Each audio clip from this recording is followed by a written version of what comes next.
You ever look at a complex system, like an AI or a social media algorithm, and just wonder why it seems to go completely haywire? Like it just runs away with itself, heading in these really strange, sometimes extreme directions? Well, today we're going to pull back the curtain and find out exactly why these smart systems go off the rails. And it all kicks off with one simple question. It seems like a pretty reasonable question, right? I mean, if a system has boundaries, our gut tells us it should probably slow down or, pull back before it crashes. But what if that basic idea is just plain wrong? What if the system is actually built to accelerate right past all the warning signs? And that leads us to the first big problem in how we think about this. It's a huge misunderstanding that I like to call the self-correction myth. We just assume that these complex systems are always trying to find balance, that they'll correct themselves and get back to a stable middle ground. But that's not really how it works. So yeah, our intuition says things will balance out. But in the real world, especially with these kinds of probability-based systems, the forces pushing it forward can be way, way stronger than anything trying to pull it back. The system isn't trying to find some happy medium. A lot of the time, it's just trying to double down on the path it's already on. Okay, so to crack this case, we've got 4 key clues to look at. Let's dig in to clue number 1, the acceleration effect. And this is all driven by a really powerful idea called positive feedback. To put it simply, positive feedback is when doing something just makes it easier and more likely that you'll do that same thing again. Each step doesn't just copy the last one, it makes it bigger. It amplifies it, creating this loop that gets stronger and stronger every time. The classic example is a snowball rolling downhill. It starts small, right? But as it rolls, it picks up more and more snow, more data, more confirmation, more momentum. And pretty soon, it's not just rolling anymore. It's this massive, self-accelerating avalanche, driven forward by its own incredible size and speed. And this is the key takeaway, right here. The system has no brake pedal. Once this acceleration kicks in, it doesn't just naturally slow down. No, it just keeps getting faster and faster until it smacks into some external wall, because there's absolutely nothing inside it telling it to stop. Now that runaway acceleration leads us right to our second clue, the imbalance trap. This is all about how a system gets stuck in a rut, basically by losing all of its internal variety. The fancy, technical term for this is entropy collapse. But really, all it means is that the system starts running out of options. It used to have all these different paths it could go down, but it starts to favor one path so much that all the others just kind of fade into the background. So think of a healthy system looking something like this. See? Lots of different possibilities, all with a pretty decent chance of happening. The system is flexible, it's balanced, it can adapt.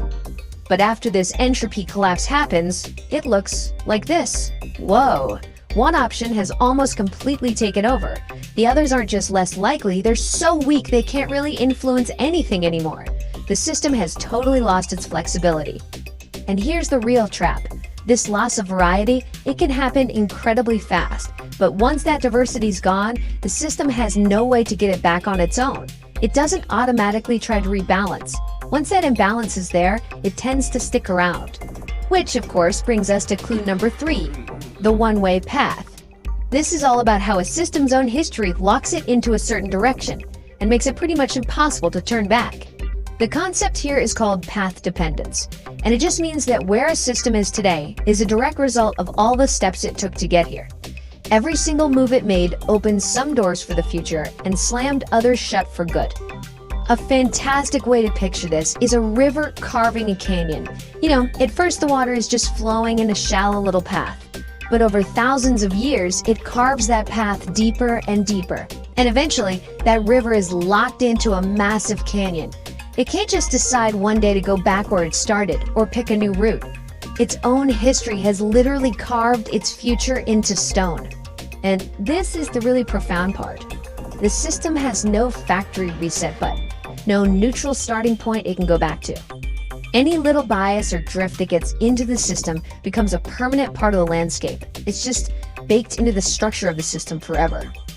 So what happens when you have all of these things, acceleration, imbalance, this one-way path, all working together for a long time? Well, that leads us to our fourth and final clue, the rigidity problem. This is called structural inertia, and it's basically the point where the system's own structure has gotten so stable, so reinforced, that it actively fights against any attempt to change its course. It becomes rigid, almost brittle. Now, this is a super important point. It's not that change is literally impossible. It's that the amount of energy you'd need to push the system onto a new path has become absolutely massive. Little tweaks won't do anything anymore. You'd need a huge structure-breaking event to even have a chance of changing its direction. So, after looking at all four of our clues, we can finally reach a verdict in this whole mystery. And the finding is, this runaway behavior we see, it's not a bug. Let's recap. We've seen how positive feedback makes things accelerate. We saw how entropy collapse creates this deep imbalance, how path dependence means you can never go home again, and finally, how structural inertia makes the whole thing rigid and stuck in its ways. When you put all of those pieces on the table, you start to realize that a system flying past its limits isn't some kind of random, unpredictable fluke. It is the predictable, logical results of how these systems work from the ground up. They aren't breaking when they go off the rails. They are doing exactly what their internal logic tells them to do. Which leaves us with one last really big question. If a system's own rules drive it to accelerate, get imbalanced, and fight against any change, if it literally has no brakes of its own, then who or what is supposed to step in and stop it?